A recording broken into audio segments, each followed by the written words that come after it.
Hi అందరికీ ఓ చిట్టి కథ.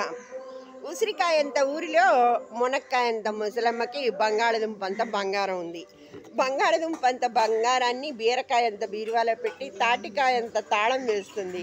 అది దొండకాయంత దొంగోడు చూసి తాటికాయంత తాళం పగలగొట్టి బంగాళదుంప బంగారాన్ని ఎత్తకపోతే అప్పుడు మునక్కాయంత ముసలమ్మ పొట్లకాయంత పోలీస్కి కాకరకాయ అంత కంప్లైంట్ ఇస్తుంది.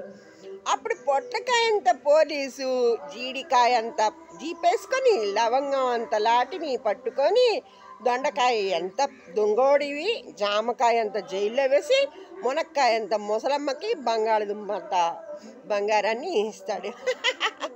బాగుంది కదండి ఈ కథ. గుర్తుందా ఈ చిన్నప్పటి కథని? మరి అందరూ ఓసారి గుర్తు చేసుకోండి. అందరూ సరదాగా హాయిగా ఈ చిట్టి కథని విని నవ్వుకోండి. మరి మా ఛానల్ని సబ్స్క్రైబ్ చేయండి. అందరూ మాకు ప్రోత్సాహకరంగా ఉంటుంది. Thank you very much.